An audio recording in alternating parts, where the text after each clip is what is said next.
After the murder, the suspect attempted to run behind the partisan off to her side. I quickly caught her, explained to wright her and arrested her on the spot.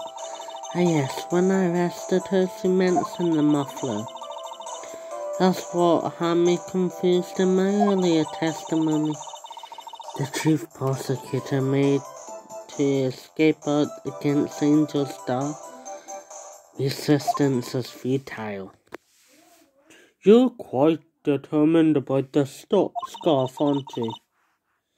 I strike like a snake and bite like a cobra. That's me, Angel Star. That wasn't a very good metaphor. First of all, a cobra is a kind of snake. Don't bother with details unless you want to get bitten. No thanks. Notice if Mr. Ray is weak against poisonous snake bites. The chief prosecutor tried to resist, but her efforts were in vain. She knocked my hands aside, kicked over an oil drum. An oil drum? Hard to imagine. Oh, she's beautiful, but deadly. A predator, this one. A leopard woman. Rah.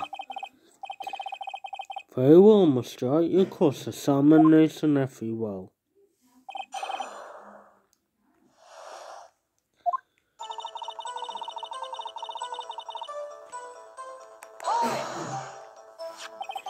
So where was this partition on this floor plan? I'm sure she means the wall next to the car. That's right. There's a wall there about 6 feet high. She was obviously trying to hide herself.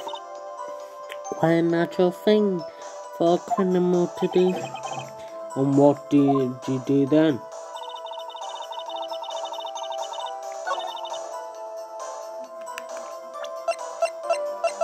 Hold on.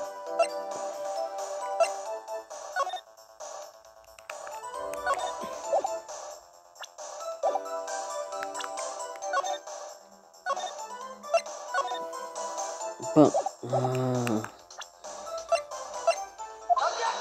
no, okay, was like, I couldn't see.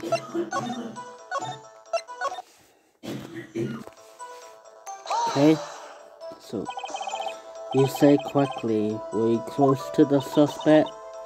Just as I said. I was only 30 feet away from her the whole time. Maybe I should press her for more details. I like to see this on the floor plans just to be safe. Oh my. The lump sign car was... She was a visitor, thus she was parked in B block. So you witnessed the murder from here? Don't make her about 30 feet away from the car, yes. Is that correct, mister? Yes, that's about right. But there was a chain link fence in front of you. I went over, of course. Amazing, the cough-up queen, lunch lady athlete indeed. It would have taken her a little time to climb over the fence. So she couldn't have gotten to my sister that fast. Yeah, that fence was about 9 feet high too. So how did Miss Guy not get away?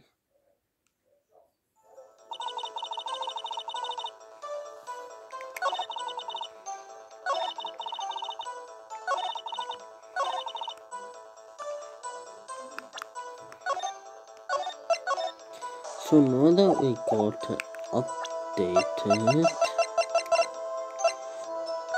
I believe. No. What? Oh, but... Okay, let's just press everything. False down the right thing. Cements in the muffler, what exactly does they say? If I remember exactly, I would have told you in my testimony. Cheeky. And all I heard her say was the word muffler. Just that one word. So what did... So what you heard wasn't the suspect talking to you but someone else? Yes, the chief prosecutor was talking on the phone. The phones can't mean. By phone, what do you mean the cell phone discovered at the crime scene? Yes, ultimately, my memory is like a salmon heading upstream, you see. No, the court doesn't say, mister. The chief prosecutor first attempted to use the phone hanging on the wall. On the wall? That's right. Near the car there was an emergency phone on the wall. Apparently it was out of order. And so she used her cell phone. Indeed, the emergency phone was out of order that day. Good witness and witness. Good witness and whatever happened to good testifying. You should of course add this to your testimony. The things I do to please a circuit defense attorney. I saw. Okay, no, you cannot cause a petition. Mister, I have to conclude that you have a personal grudge against Miss Lana's guy. The witness is a former detective. Her testimony is all made by personal bias. Well, who would have thought that you'd be my ninth signing now, my prosecutor? Who, together with the chief prosecutor, kept me out 2 years ago. Well, mister, this is a fatal contradiction with your testimony. How do you explain this? I don't know what you're talking about. It's with me and I'll make you cough it all up. Let's look at the floor plan. You said you witnessed a crime from this point. However, if that's true, you couldn't have possibly seen this guy making that phone call. I believe you see what I'm getting at. The emergency phone was on the back side of this petition. If indeed you were in block B block, you couldn't have seen it. Wow. Order, what's the meaning of this? It's simple, Your Honor. She's not coughing up lunch, she's coughing up life. That's quite clear, Mr. I perhaps you will allow me a question. Tell us exactly what lie this witness has told the court. Here's where the counter-talk begins. I can't afford to get this wrong. The witness lied about where she saw it. Miss Guy tried to use the emergency phone, but it was out of order. Was significant about this fact? Nothing. Therefore, it would be pointless for Miss Star to lie about it. Pointless to lie, I see. But say the witness did actually see Miss Guy using the emergency phone. It will mean Miss Star witnessed the crime from a different location. A different location? No, that's a pointless lie if I ever one. Before you call my lie pointless, at least let me tell it. Let me ask a question to clear for Will Smith, Mr. Wright. Just where was the witness when she saw the crime? The testimony we've heard until now points in one direction. Was here. Security room. Wait, what? Oh, this is the only place where she could have been. The security guard room? Indeed, the security room is the underground parking lot is well positioned. It's built on the second floor so you can see the entire lot. She would have been able to see the emergency phone from here. But why there? There are many places she could have seen the phone. In this case, Your Honor, the witness not being part of the prosecutor's office can park in the block. The only place where she could have seen the crime and the back of the petition is here. I remember in your testimony you said you bought lunch to your boyfriend in the security guard room, yes? Well, Mr. How many years have I been getting the better man? To think that the tables could be turned. Today, a man has got the better of Angel Star.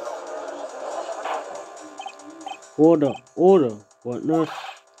What have you done? You used to be a detective, you should know better. I'm not turning back. The guilty will be punished, and I'll do whatever I must to make sure justice prevails. The guilty, is he talking about this guy? Mr. Wright, doesn't this strike you as odd? Why did Mr. Lie? It doesn't make sense, huh?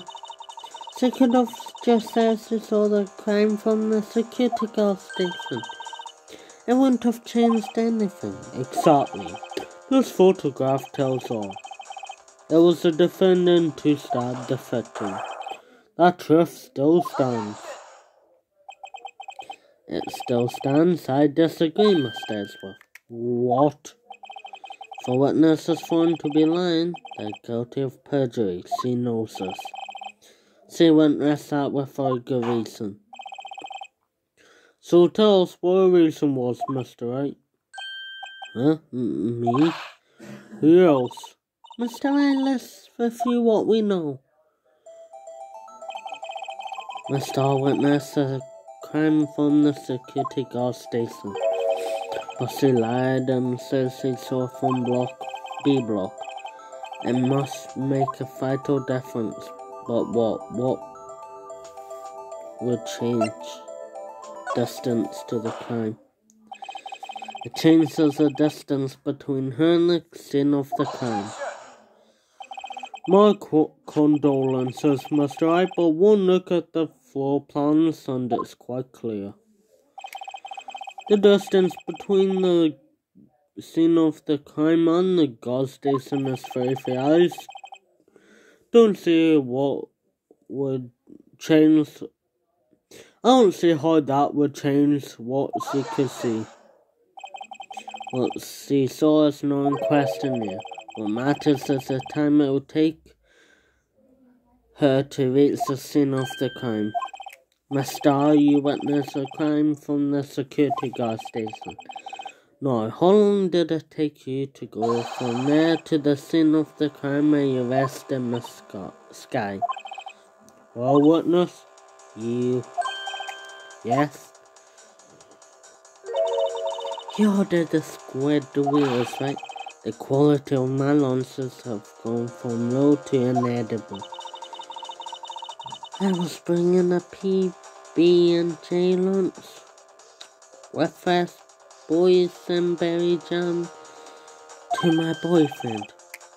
Boysenberry for the boyfriend.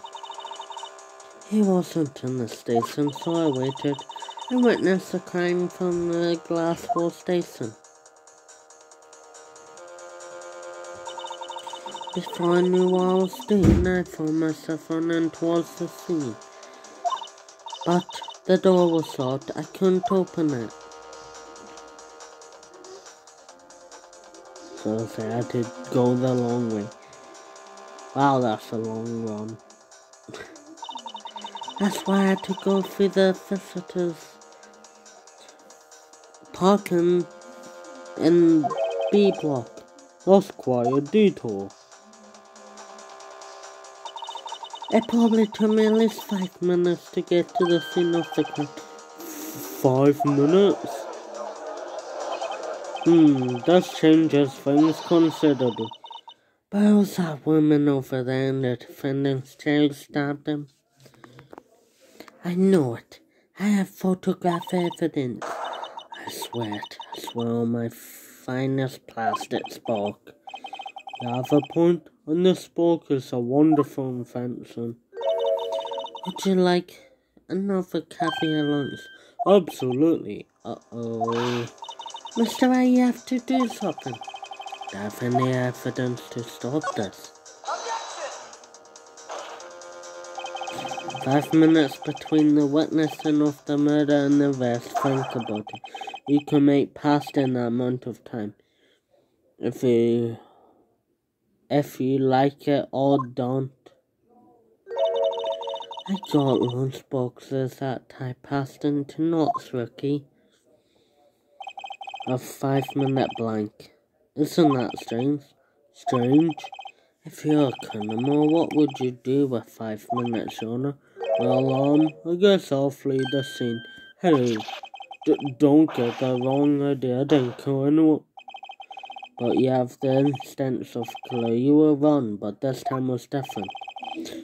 Miss Guy dawdled at the scene of the crime. She even had a picture taken. No true criminal would act this way. It's inconceivable.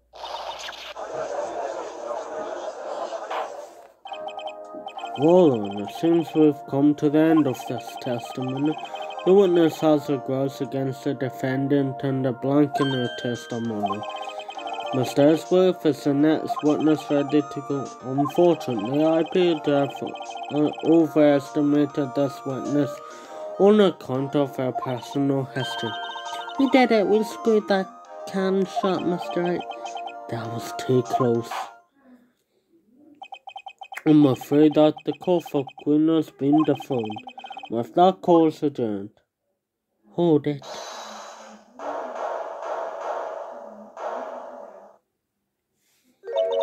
Mr. Ellsworth, you ordered the squid wheels, right? That's the ones she tried to force off for me. I prefer to not take the defense team's leftovers. Anything else to say? I might be able to save you. I have decisive evidence. What was that? Is this another one of her checked lunch boxes? My apologies, but we have no further questions to ask of you, mister. Is this your jumbo lunchbox? Woohoo, a triple decker. Of the defense to the witness's determination, I'll lie one more testimony. Let's hear about this decisive evidence. Like the lunchtime motto says, you won't be disappointed. What's he gonna pull out of the lunch boxes this time?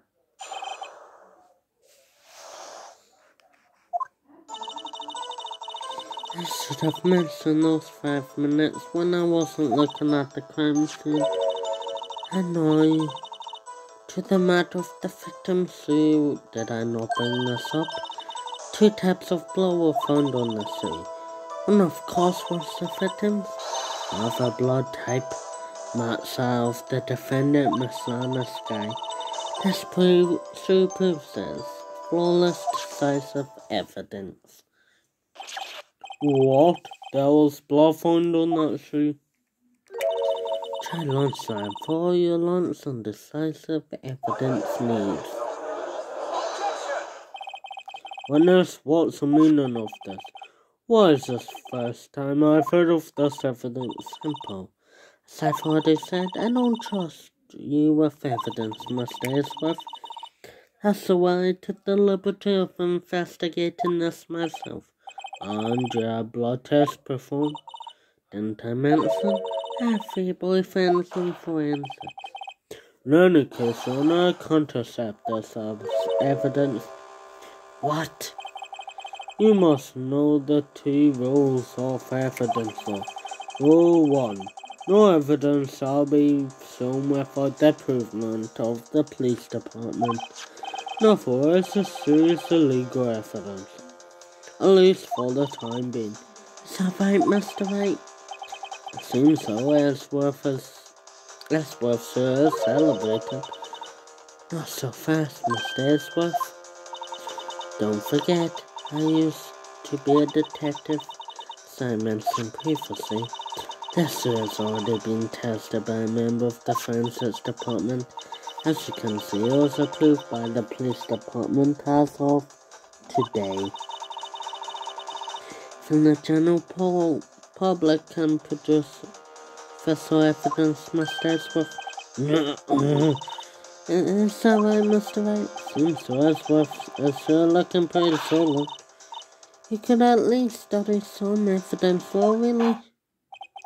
The prosecution's complaints notwithstanding, it appears that this evidence satisfies the first rule of evidence. However, it seems you have yet another count against the witness. Anything to show that guilty or properly judged? Very well, Mr. You may cross-examine the witness. I do not remember what I have to do. I think I have to examine the shoe.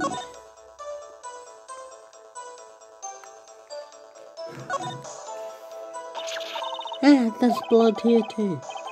And the sole of the shoe, that's gotta be the victim. She must have stepped in a puddle for some blood. Of this blood, it's horrible. This blood might be an important clue.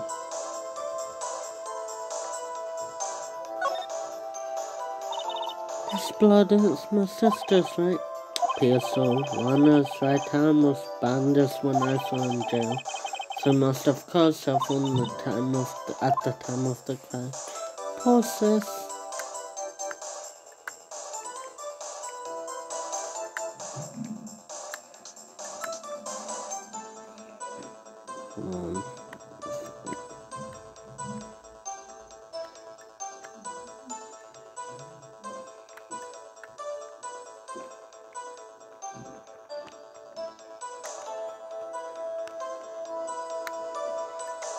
Hold on, I thought there was something there.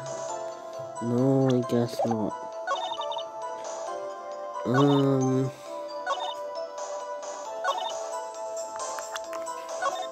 on. Do we just present it? No,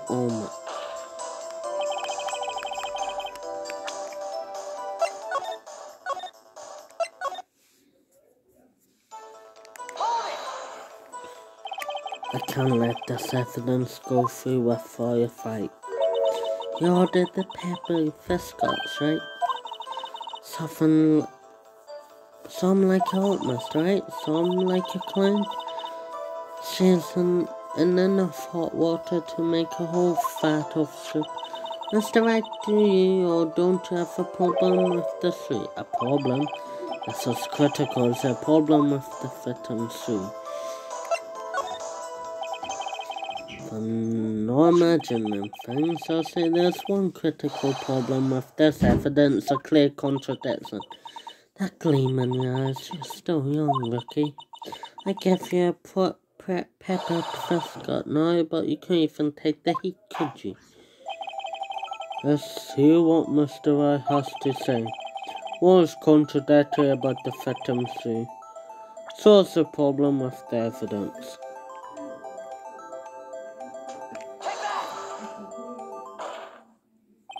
I wonder if you noticed. There's blood on the bottom of the suit. Don't mess with me, Ricky. I'll be the blood on the bottom of your blood on the bottom of my shoe. Indeed, there's quite a bit of blood on the bottom of the shoe. Makes sense.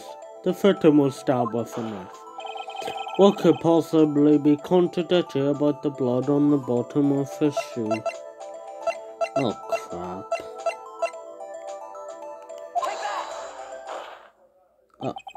The problem lies in the footprint. The footprint? Not that the bottom of the victim's shoe is covered in blood, then. Isn't that strange? Why weren't there any bloody footprints by the scene of the crime? Aha!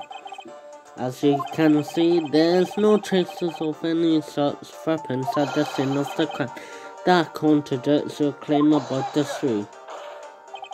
This picture only shows part of the floor, so there could have been bloody footprints. And where were they, Mr. Ellsworth? Because we checked the scene of the crime and found nothing of the sort.